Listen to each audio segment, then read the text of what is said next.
tango wana tango ekomeli biso esengo nzambe na biso biloko lobi ete na tango ya bafeti ya boye papa tosenga oyo toza nango posa baporte nyonso eza polele papa tosengi nini tosengi papa kimia na kati ya mokili boye kimia papa pesa biso na milimo mpe banzoto basante na biso eza toujours dérange papa pesa biso sante tango papa na bamboka touta l'église efungolaki kuta tongo biso na bamboka toya ezali kasi kala ya kozoba na église papa bolimbisi tosengi papa ebandela programme kisuka yoyaka ozala na biso bandeko baza na nzela komisa nzela na bongo kusela ya tosepeli bango lotatamana musamira nate yelumbu kyamba nino opeve wiza owiza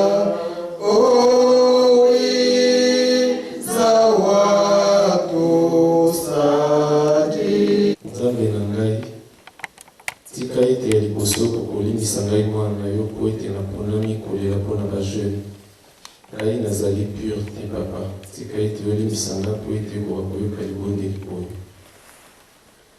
nzambe na ngai nini naloba oyo oyebi te tika ete bolingo na yo ekoka kozala kati na biso bajeune oyo tozali kati na mboka oyo papa tina oyo otindaki biso kati na mboka oyo yo moko oyebi matata mpe motungisi mpe ezali kati na mboka oyo yo mpe oyebi pesa biso makasi tokoka kokangama na maloba na yo mpe tolanda nzela na yo papa tala ndenge pasi mpe ezali pamba te esika oyo toyaka kosambela papa soki nzoto ezali malamu te okozwa makasi ya koyaka te yo moko kende kati na bahopito mpe bandako ya bisika na bisika oyo mpasi ekosimbaka bana na yo papa tika ete yo kokokotisa kimia na bisika wana nyonso nzambe mokili na yo tolakisi yo yango te kasi yo oyebi ndenge ezali kotambola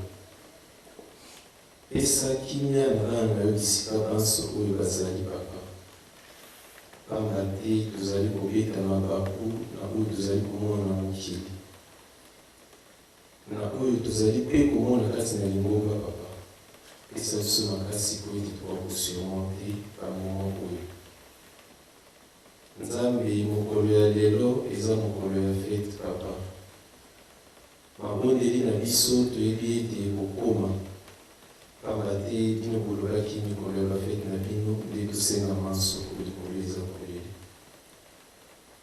papa projet oyo paroisse na biso ezali na yango tokosenga na yo obongisa te pamba te yo osi obongisaki kasi pesa makasi na biso bato oyo opona po totonga ndako na yo pesa biso makasi ya kozwa okotia liboko na poche mpe tobakisa na oyo ekozangaka ntango nyonso mpona kotonga ndako na yo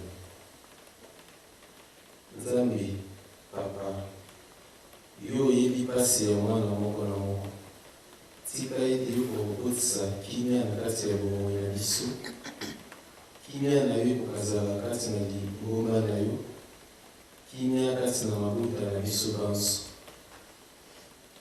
pesa makasi na baoyo bazali na nzela bakoka koyaka papa bakotata 1 minute na ndako na yo oyo bakoka kozwa libamboli oyo obongisi biso na mokolo ya lelo amene tukulombe uwiza mfumo uwiza sikidi senta tasimo kalama mfumo tukulombele mvada tulukalama mfumo tukulombele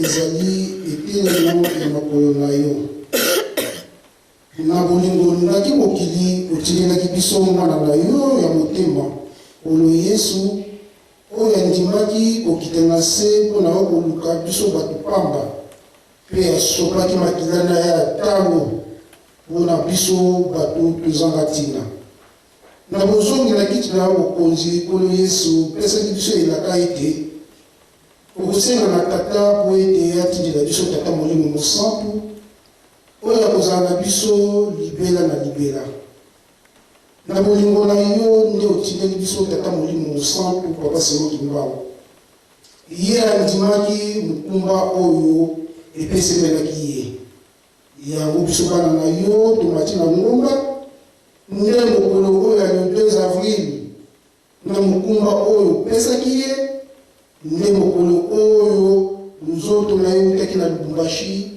nde ekitaki na mboka kisasa ya solo nzambe na biso nini tokosenga oyoki libondela mama oyoki libondela mwana mpe ngai papa nzambe na biso eloko ya kosenga mingi ezali te pamba te wuta butu tongo tina ngonga oyo oyoki mabondeli nini eleki na kata mokili mobimba na ntina ya date oyo nzambe na biso le 2 avril 1960 nzoto ya yo nzambe oyo tata molimo mosantu ekomaka na mboka matadima yo bitumba ezalaki na esika wana moyini 100 ans ayaki na posa ete apanza nzoto na yo kasi na ntango wana yo elakisaki nguya na yo papa oyo esalamaka na matadima yo toyokaka ngo kaka na histoire mais oyo bazalaki vivant kino mokolo ya lelo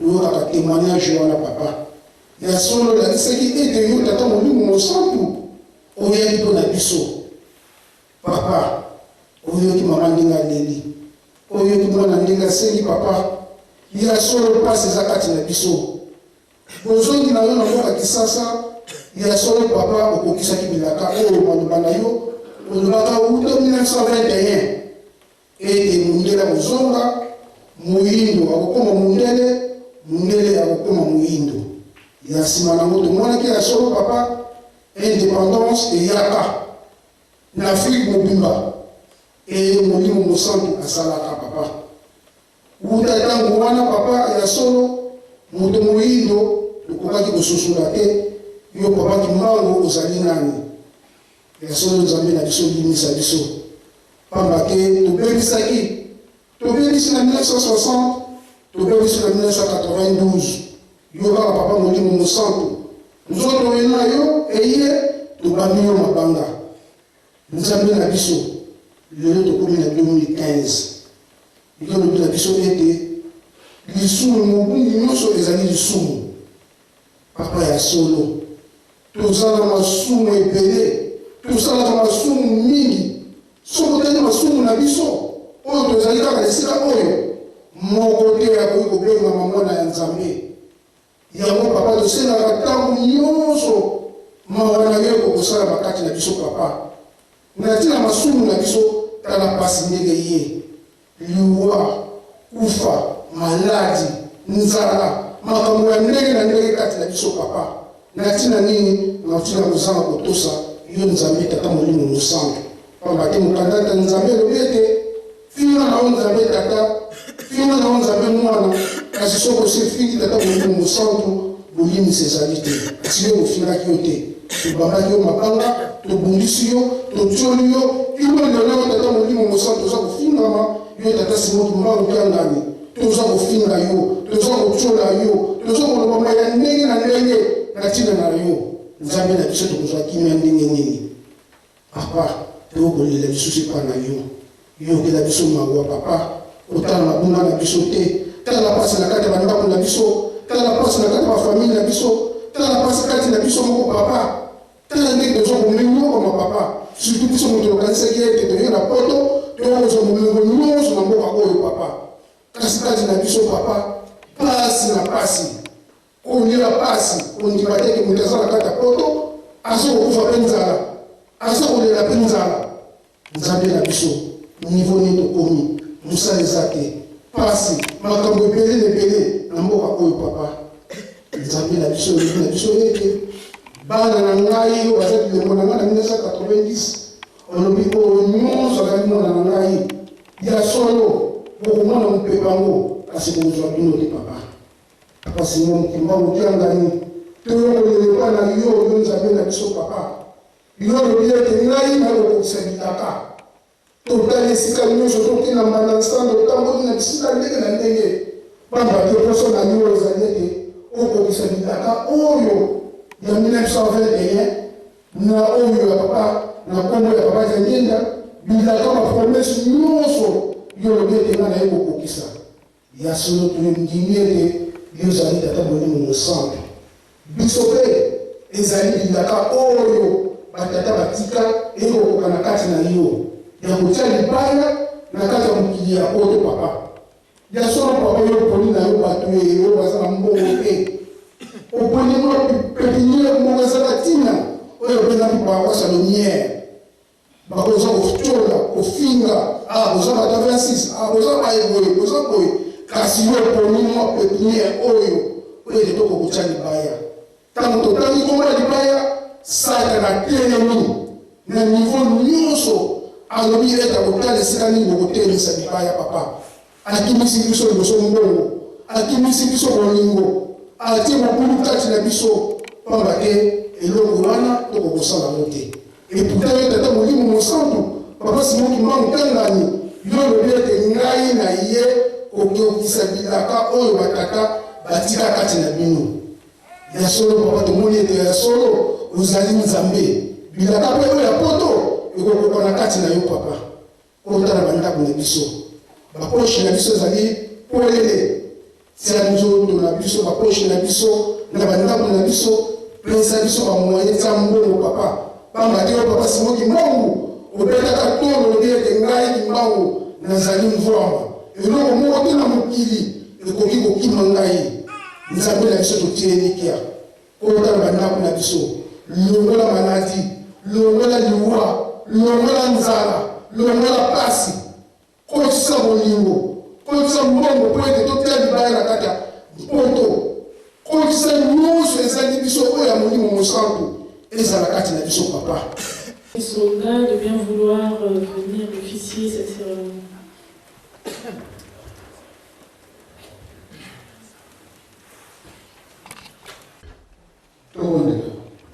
Nakumbuka tata mwana penda tata mosantu. Nzambe wa biso. Tubeka tuwe baada ya programu. Na tango tukomi de mama selu bana tango na kati ya mama selu. Bango bazui mwameme ya oto bomisaki ona tupesa yo ona itunaimoma. Na solo mingi batie mwana omusani mingi be batete. Ya masiki de pambola musulwana. Pamela te uti bazela ya ndenge na ndenge. Pambola pe babesi na babesi te. Bozala maselo te, bozala maselo te, po mikele kuya basala kusala malamu. Programme na biso eza kokontinue. Nyonso koleka bato bengi na mokolo monene lelo le 2 avril tikali tokumisama. Elaka na yo ekokisami lelo le 2 avril. Ezalaka pasi na 1960 lelo ekomi esengo. Kini ya tosenga programme na biso kokanda ntango okosuka te na kombo ya tata mwana mpe boni mosantu. Amen.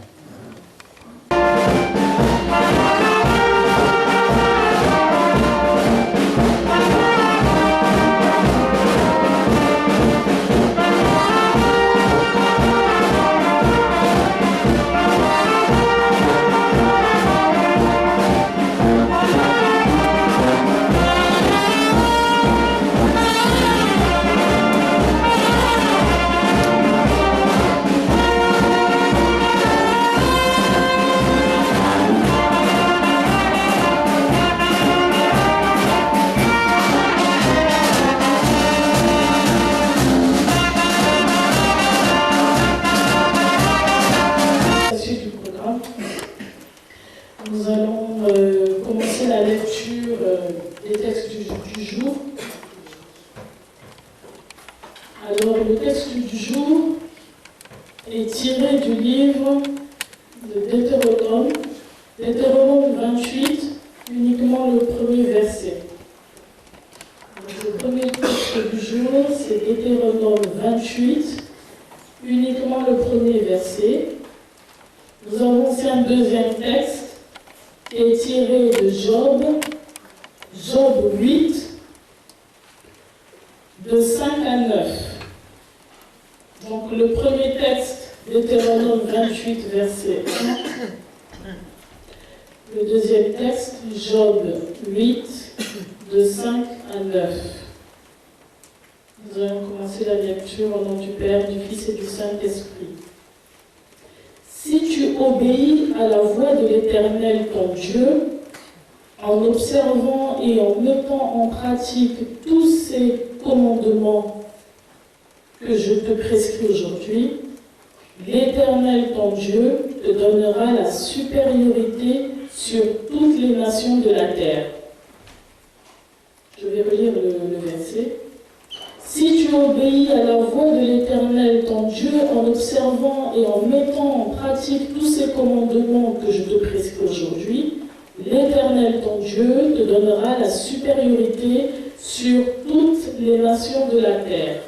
Nous passons au deuxième texte, Job 8, de 5 à 9. Je vais commencer la lecture au nom du Père, du Fils et du Saint-Esprit. Mais toi, si tu as recours à Dieu, si tu implores le Tout-Puissant, si tu es juste et droit, certainement alors il veillera sur toi et rendra le bonheur à ton innocente demeure. Ton ancienne prospérité semblera peu de choses, celle qui t'est réservée sera bien plus grande. Interroge ceux des générations passées, sois attentif à l'expérience de leur père, car nous sommes d'hier et nous ne savons rien. Nos jours sur la terre ne sont qu'une ombre. Nous avons terminé la lecture des textes du jour. Je vais vous conduire en prière. Prions. Au nom du Père, du Fils et du Saint-Esprit. Papa Simo Kimangu Kiangani, Papa Simo Kimangu Kiangani, Papa Simo Kimangu Kiangani. Merci. Merci d'avoir permis de nous conduire, Papa, jusqu'ici. Aujourd'hui, tu sais à quel point c'est une fête importante. Le 2 avril 2015, qui est reporté au 2 avril 1960. Papa, je vais commencer la prédication. Papa, je te demande, Papa, de m'utiliser comme instrument pour donner, Papa, le message de ce jour. Papa, ne tiens point compte, Papa, de mes péchés. Utilise-moi comme tu le fais, Papa, chaque dimanche et à chaque occasion, chaque culte circonstanciel. Car, Papa, nous sommes assoiffs, Papa, de savoir, Papa, de savoir ce que tu nous réserves. Papa, nous te remercions pour ce que tu fais pour nous aujourd'hui et jamais. Au nom du Père, du Fils et du Saint-Esprit. Amen.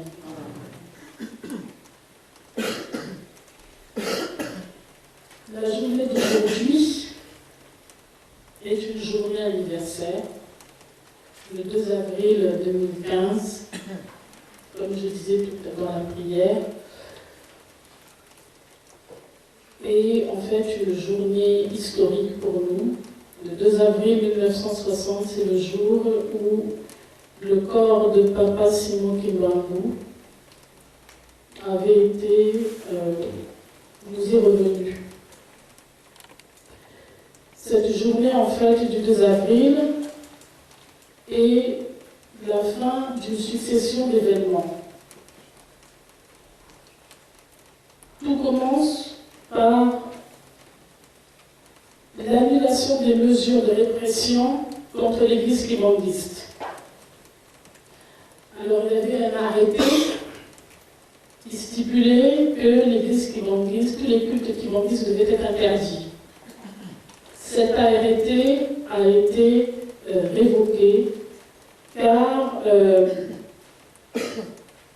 y a eu des négociations qui ont été faites Et donc, ils ont annulé cet arrêté, toutes les mesures de répression qui ont été menées contre l'église kibangiste. Cet arrêté a été signé par le gouverneur de la province de Léopoldville.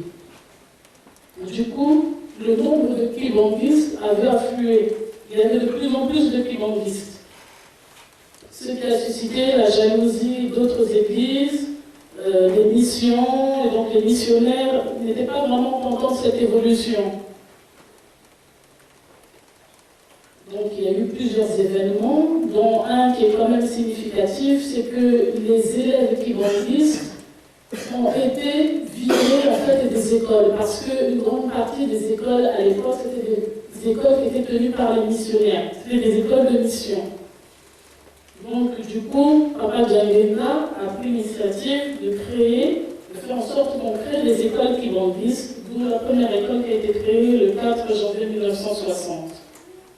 Et à partir de cet instant-là, il y a eu ce qu'on appelle une guerre théologique, parce que les autres églises parlaient du mal de l'église kibangiste en invoquant justement des arguments contre l'église kibangiste. Mais le Papa Djangena a dit qu'il fallait qu'on ressente, il ne fallait pas qu'on les réponde, il fallait qu'on ressente justement nos priorités. Et les deux priorités, enfin les trois priorités à cette époque, la première c'était d'organiser les structures de l'église. Maintenant que nous étions devenus une église qui pouvait prier en toute légalité. La deuxième c'était de ramener le corps de Papa Simon Kibangu. Et la troisième c'était de rapatrier en fait tous les kibangistes qui ont été envoyés en relégation. Alors il avait créé deux commissions pour ça. Une commission qui était chargée de faire revenir en fait les rapatriés, et la deuxième commission c'était pour organiser le rapatriement en fait, du corps de Papa Simon Kibangu.